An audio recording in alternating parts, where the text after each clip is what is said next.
Loyal legal services की ओर से आप सभी प्रबुद्धजनों को मेरा प्रणाम। लॉयल लीगल सर्विसेज या एलएलएस एक ऐसी संस्था है जो विधि के क्षेत्र में उन लोगों की सहायता करती है जो विधिक सेवाएं किसी कारणवश अफोर्ड नहीं कर पाते। वर्तमान समय में लॉकडाउन के चलते हमारा आप सभी से प्रत्यक्ष रूप से मिलन संभव नहीं हो सकता है। इसी कारण आप और हम आपस में जुड़े रहें और लोगों में विधिक जागरूकता बनी रहे, इसीलिए हमने एक YouTube चैनल का प्रारंभ किया है जिस पर कानून से जुड़ी हुई भिन्न भिन्न प्रकार की जानकारियां समय समय पर प्रदान की जाएंगी, जिससे अधिवक्ता, विद्यार्थी, न्यायिक प्रतियोगी परीक्षाओं की तैयारी करने वाले विद्यार्थी, न्यायाधीश और सामान्य जन सभी लोग समान रूप से लाभान्वित होंगे। इसी श्रृंखला में हम प्रारंभ करते हैं दंड प्रक्रिया संहिता यानी सीआरपीसी से। चूंकि सीआरपीसी एक विस्तृत विषय है, इसीलिए इस वीडियो और इसके द्वारा दी गई समस्त जानकारियों को खंडों में बनाया जाएगा। चलिए शुरू करते हैं प्रथम खंड, पार्ट 1, इंट्रोडक्शन। जब भी आप किसी नए विषय को देखते, पढ़ते, सुनते या समझते हैं तो सबसे पहली चीज जो दिमाग में आती है वो ये होती है कि आखिर इस विषय की आवश्यकता क्या थी। और यहीं से हम दंड प्रक्रिया संहिता का प्रारंभ करते हैं कि दंड प्रक्रिया संहिता की आवश्यकता क्या थी। हर सभ्य समाज में जहां पर व्यक्तियों के अधिकार संविधान या अन्य कानूनों द्वारा निश्चित किए जाते हैं, वहां पर उन्हीं अधिकारों की अवहेलना करने पर दंड देने का प्रावधान भी निश्चित होता है। और यदि आप किसी भी अपराधी को दंडित करेंगे तो उसे एक प्रक्रिया के अनुसार ही करेंगे, एक प्रक्रिया के अनुरूप ही करेंगे। बिना प्रक्रिया के किसी भी दंड का निष्पादन या एग्जीक्यूशन नहीं किया जा सकता। उन नियमों का संकलन जिनमें किसी व्यक्ति को दंड दिया जाता है वो दंडिक विधियां कहलाती हैं, जैसे इंडियन पीनल कोड या अन्य विधियां। और जिन प्रक्रियाओं का पालन करके उन दंडों को एग्जीक्यूट किया जाता है या निष्पादित किया जाता है, उन नियमों का संकलन जिस विधि में है उसे दंड प्रक्रिया संहिता कहते हैं। अब दंड प्रक्रिया का अर्थ क्या है? किसी भी दंड प्रक्रिया को हम इस प्रकार से समझेंगे कि अपराध करने के बाद किसी अपराधी को किस प्रकार से न्यायालय के सामने पेश किया जाता है, उस पर बहस की जाती है और अपराधी का पक्ष भी सुनने के पश्चात उस पर निर्णय लिया जाता है और उस निर्णय को किस प्रकार से एग्जीक्यूट किया जाता है या कार्यान्वित किया जाता है या निष्पादित किया जाता है। दंड प्रक्रिया संहिता या सीआरपीसी हमें यह बताती है कि पुलिस अपराधी को कैसे गिरफ्तार करेगी, अपराध का अन्वेषण या इन्वेस्टिगेशन कैसे करेगी, कैसे एविडेंसेस इकट्ठे करेगी या साक्ष्य इकट्ठे करेगी और कैसे उसे उचित न्यायालय के सामने प्रस्तुत करेगी। उचित न्यायालय का मतलब होता है ज्यूरिसडिक्शन के हिसाब से अलग अलग जगह पर अलग अलग न्यायालय होते हैं, तो जिस ज्यूरिसडिक्शन का मामला होता है उसी क्षेत्राधिकार के न्यायालय में उसे प्रस्तुत करना होता है।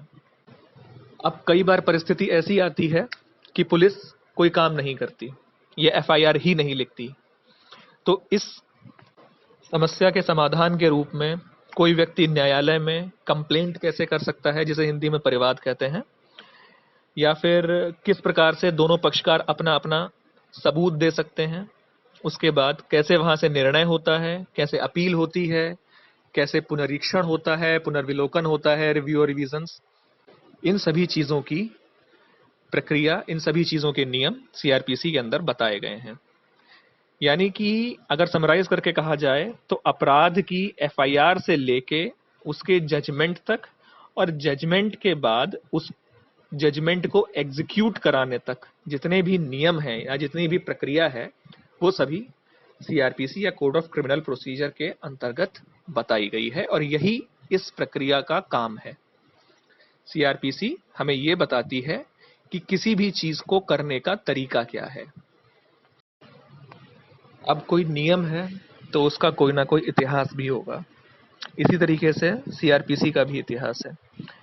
जनरली हम सब उसी सीआरपीसी को जानते हैं जो 1973 में दी गई है, जो 1974 का अधिनियम संख्यांक 2 है। इसके अलावा भी विभिन्न अधिनियमों में केंद्र और राज्यों ने अलग अलग अमेंडमेंट्स उसमें कर रखे हैं। अब अगर इतिहास की बात करते हैं तो 1882 से पहले पूरे देश के लिए सीआरपीसी के विषय में कोई अधिनियम नहीं था। इस संबंध में इसे दो भागों में बांटा गया था। एक भाग में जो प्रेसिडेंसी स्टेट्स थे, मुंबई, मद्रास और कैलकाटा, और दूसरे भाग में बाकी का बचा हुआ सारा भारत था। प्रेसिडेंसी नगरों के लिए सबसे पहले 1852 में criminal procedure supreme court act 1852, जो कि 1852 का अधिनियम संख्यांक 16 था, उसके नाम से एक अधिनियम बनाया गया। और सन 1865 में इसके स्थान पर दूसरा अधिनियम high court criminal procedure code 1865, जो 1865 का अधिनियम संख्यांक 13 था, इसको पारित किया गया। अच्छा, अब अलग अलग प्रांतों में जो दंड प्रक्रिया संबंधी अधिनियम थे, उनके स्थान पर 1861 में सभी प्रांतों के लिए सीआरपीसी 1861, जो 1861 का अधिनियम संख्यांक 25 थी, वो बनाई गई। और उसके बाद में इसकी जगह पर सन 1872 में दंड प्रक्रिया संहिता 1872, जो 1872 का अधिनियम संख्यांक 10 था, इसके नाम से दूसरा अधिनियम बनाया गया। इसके पश्चात 1882 में सारे भारत के लिए, जिसमें प्रेसिडेंसी स्टेट्स और बाकी सभी प्रांत थे, सीआरपीसी 1882, जो कि 1882 का अधिनियम संख्यांक 10 था, इसके नाम से एक अधिनियम बनाया गया। और इसके बाद फाइनली सन 1898 1898 में सीआरपीसी 1898, जो कि अधिनियम संख्यांक 5 था, वो बनाई गई। और वही सीआरपीसी 1973 की सीआरपीसी के लागू होने तक चालू रही। सन 1898 यानी 1898 में बनी सीआरपीसी में भी कई बार संशोधन किए गए थे।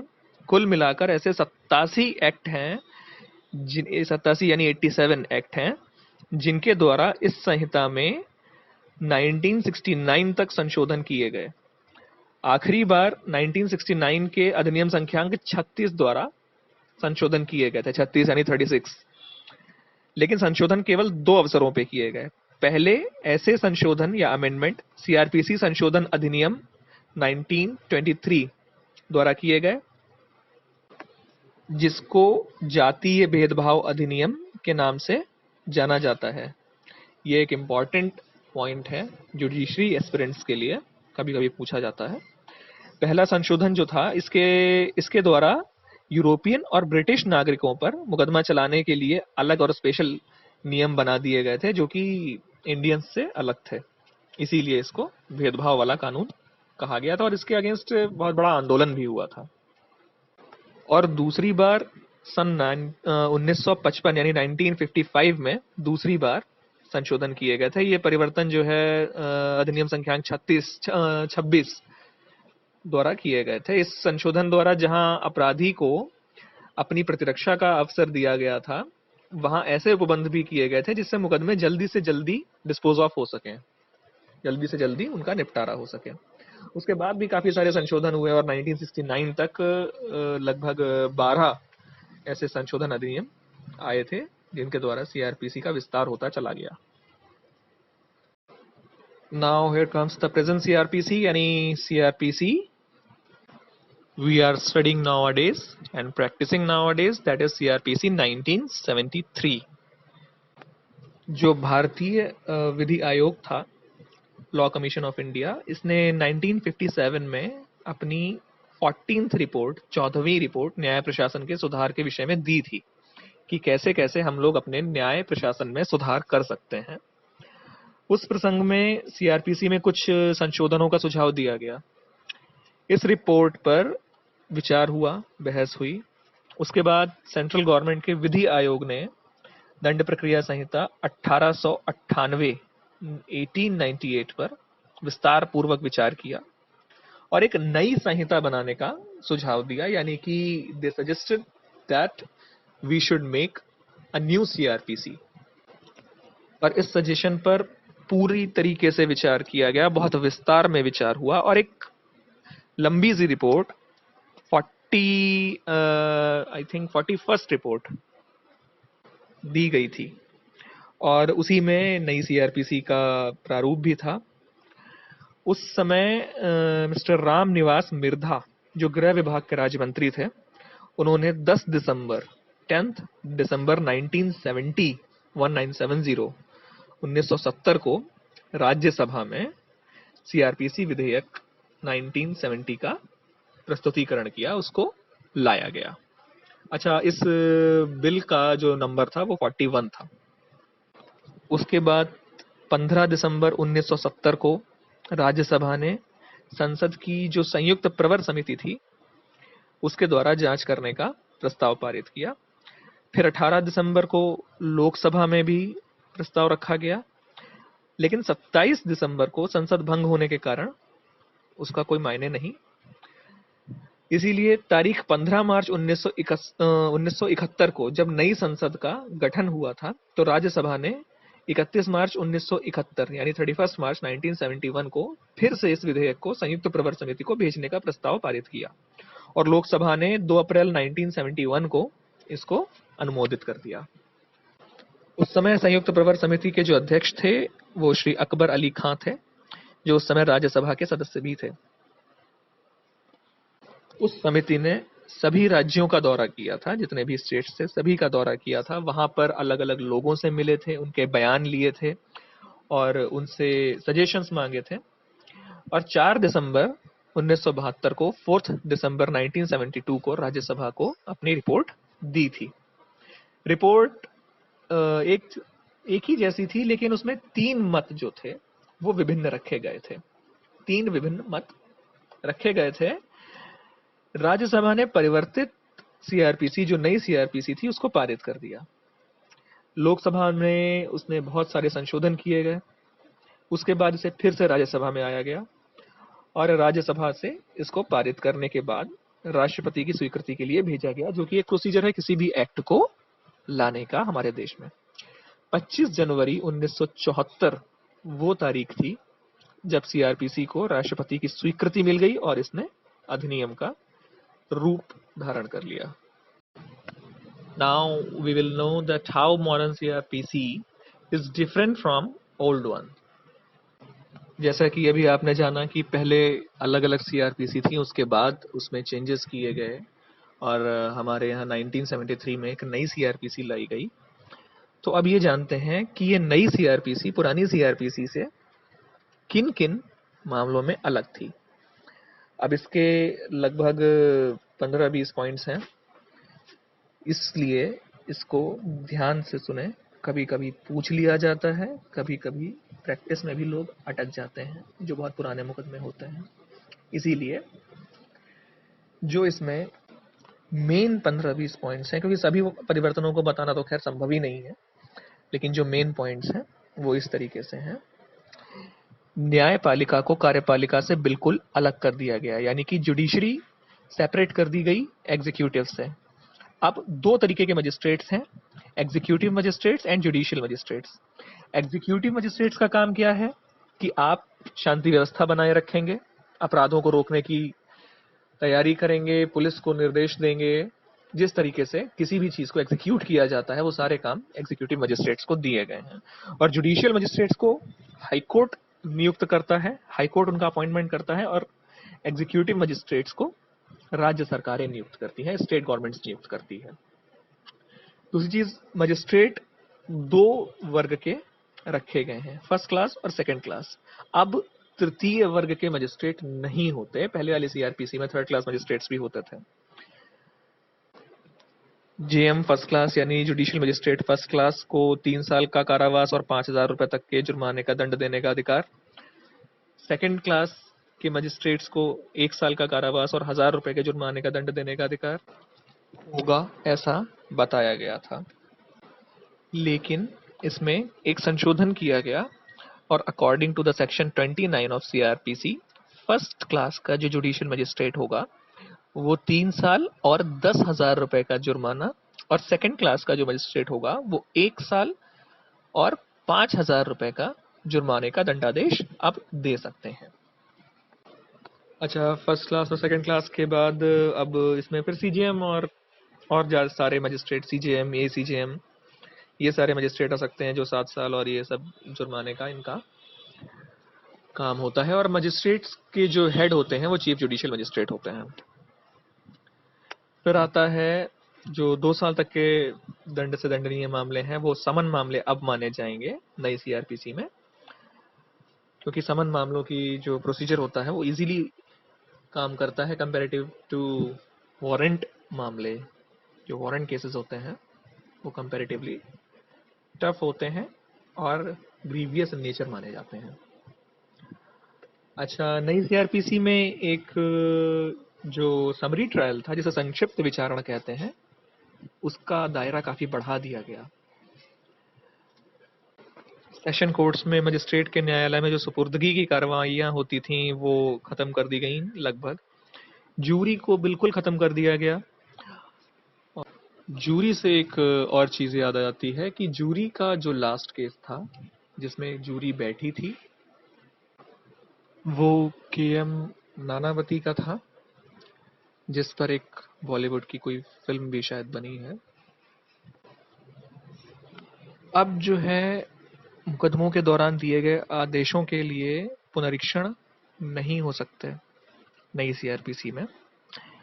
पुनरीक्षण में सेशन कोर्ट जो है वो स्वयं आदेश देगी और उन्हें हाई कोर्ट को उचित आदेश देने के लिए भेजने की आवश्यकता नहीं होगी। अच्छा, समन जो है अब रजिस्ट्री डाक से भी भेजे जा सकते हैं। छोटे अपराधों में अभियुक्त को खुद आने की आवश्यकता नहीं होती है, जुर्माने की रकम डाक से भिजवा सकता है। और जो मुकदमे के स्थगन के लिए प्रार्थना पत्र दिए जाते थे उसमें दूसरे पक्षकार को खर्चा दिलवाने का आदेश दिया जा सकता है। गरीब अपराधियों को हर सेशन मामले में राज्य की तरफ से वकील मिलेगा। पहले ये केवल हत्या के मामले में होता था पुरानी सीआरपीसी में। अब जो है लीगल एड हर मामले के लिए मिल सकती है। अब जमानत के लिए वो लोग भी अप्लाई कर सकते हैं जिन्हें केवल ये आशंका है कि उन्हें गिरफ्तार किया जा सकता है, जिसे हम लोग एंटीसिपेटरी बेल कहते हैं। अगर अपराध साबित हो जाता है तब भी दंड देने से पहले दंड को कम करने के लिए अपराधी अपनी बात कह सकता है। पहले ये व्यवस्था नहीं थी। प्रेसिडेंसी मजिस्ट्रेट वाली जो कार्यप्रणाली थी, जो तरीका था, वो अब ऐसे जगहों पर लागू होगी जहां पर जनसंख्या 10 लाख से अधिक है। अब उस प्रेसिडेंशियल मजिस्ट्रेट को महानगर मजिस्ट्रेट कहा जाएगा, यानी मेट्रोपॉलिटन मजिस्ट्रेट कहा जाएगा। और जो मुख्य प्रेसिडेंसी मजिस्ट्रेट होते थे उनको चीफ मेट्रोपॉलिटन मजिस्ट्रेट या मुख्य महानगर मजिस्ट्रेट कहा जाएगा। अब गिरफ्तारी करने वाला कोई भी पुलिस अधिकारी जो है वो गिरफ्तार किए हुए इंसान के नातेदारों को, रिश्तेदारों को, या जिसको भी वो बताएगा उसे ये सूचना देगा कि व्यक्ति को गिरफ्तार किया गया है। पहले ऐसी कोई व्यवस्था पुरानी सीआरपीसी में नहीं थी। और इसी तरीके से तमाम ऐसी चीजें हैं, ऐसी व्यवस्थाएं हैं जो पुरानी सीआरपीसी में नहीं थी और नई सीआरपीसी में उनको लागू किया गया है फॉर द बेटरमेंट।